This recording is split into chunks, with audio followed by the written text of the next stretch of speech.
ఒక నిమిషం 1 సెకండ్. ప్రేమ్ గాంధీ గారు సేమ్ ఆన్సర్ నాకు జయరాం గారి దగ్గర నుంచి సేమ్ ఆన్సర్ ఎక్స్పెక్ట్ చేస్తున్నాను. But okay, Bharatiya Janata party ఒక డైవర్షన్ పాలిటిక్స్ చేస్తున్నారు అంటూ ఇందాక కోట శ్రీనివాసరావు గారు ఒక మాట అన్నారు.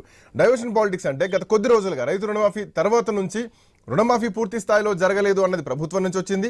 రుణమాఫీ పూర్తి స్థాయిలో జరగలేదు, రాజీనామా చేయాల్సినటువంటి అవసరం లేదు, మీరే రాజీనామా చేయాలా, ముఖ్యమంత్రి కుర్చీ నుంచి దిగిపోవాలంటూ హరీష్ రావు డిమాండ్ చేస్తున్నారు, బీఆర్ఎస్ పార్టీ నాయకులు డిమాండ్ చేస్తున్నారు. ఈ అంశం ఇట్లా ఉంటే కనుక ఆల్ ఆఫ్ సడన్ గా ఢిల్లీ పోయిన తర్వాత బీఆర్ఎస్ పార్టీ బీజేపీలో విలీనం కాబోతుందంటూ ఒక కొత్త అంశాన్ని తెరమీకి వచ్చేసరికి రైతుల అంశాల నుంచి ఆ డైవర్షన్ జరిగింది. సో కలుస్తారా లేదా, కలవం ఉద్యమ పార్టీ మళ్ళీ కొట్లాడతాం, జీరో నుంచి స్టార్ట్ చేస్తామంటూ బీఆర్ఎస్ పార్టీ దీనికి క్లియరెన్స్ ఒక క్లారిటీ ఇవ్వడం జరిగింది. భవిష్యత్తులో రాజకీయాలు ఏమైనా జరగవచ్చు, బట్ ఇక డైవర్షన్ ఏం జరుగుతోంది రైతుల విషయంలో మీరేం చెప్తారు? ముందుగా ఐ న్యూస్ ప్రేక్షకులకు మరియు వివిధ పార్టీ ఉన్నటువంటి పెద్దలకు, జయరాం గారికి అందరికి నమస్కారం. ఇక్కడ మనము ఏది మాట్లాడాలనుకున్నా గానీ వాస్తవాలు మాట్లాడేటువంటి ప్రయత్నం చేద్దాము. సరే, పార్టీల వారిగా మాట్లాడినప్పుడు ఎవరి పార్టీ మీద డిఫెన్స్ వాళ్ళు చేసేటువంటి పరిస్థితులు ఉంటాయి, సరే దాన్ని. కానీ రైతులను ముంచుతున్న విషయం మనం మర్చిపోతా ఉన్నాం. సరే, పార్టీల విషయం ఏది పక్కన పెట్టినా రైతుకు మనం మాట ఇచ్చి రైతుకు ఇస్తా అని చెప్పిన తర్వాత ఇలా రైతును మోసం చేస్తున్నటువంటి దాఖలాలు కాంగ్రెస్ కరాఖండిగా కనబడతా ఉంది. దాంట్లో ఏమాత్రం సందేహం లేదు. డిసెంబర్ 9 అన్నారు, ఆగస్టు 15 అన్నారు, ఇంకేదో సాకు చెప్పారు. మళ్ళీ ఏమంటారు, టెక్నికల్ ప్రాబ్లమ్స్ ఉన్నాయి, కొంతమందికి రైతులకు ఇయ్యలేమంటున్నాము.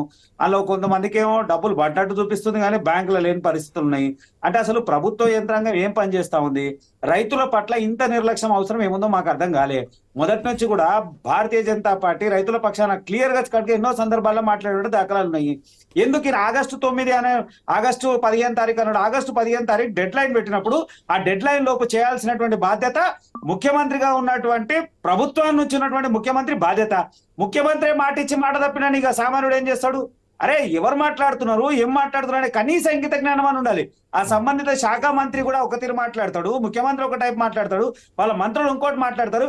ఎవరు ఇష్టానుసారం వాళ్ళు మాట్లాడుతున్నారు. కానీ సరైనగా రైతులకు ఎంత చేసినాము, ఎంత వచ్చింది, ఎంతమంది కీలకపోయినాము, అసలు గల కారణాలు ఏందనేది ఎవడు విశ్లేషించి చెప్పడు.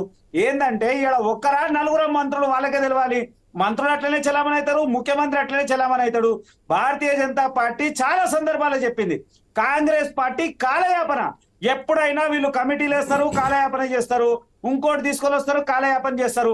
ఇలా వీడు ఏమంటారు, టెక్నికల్. అరే, ప్రభుత్వం గవర్నమెంట్ టెక్నికల్ ప్రాబ్లం రావడం ఏందో వాళ్ళకి అర్థం కాలే. గత ప్రభుత్వం ఇచ్చింది కదా, మంచో చెడులో వాడు ఇచ్చిండు, వాడు కూడా రుణమాఫీ వాడు మోసం చేసిండు. కంప్యూటర్ టెక్నికల్ కాదు, లేకుంటే ఇంకో టెక్నికల్ కాదు. రుణమాఫీ ఎట్లా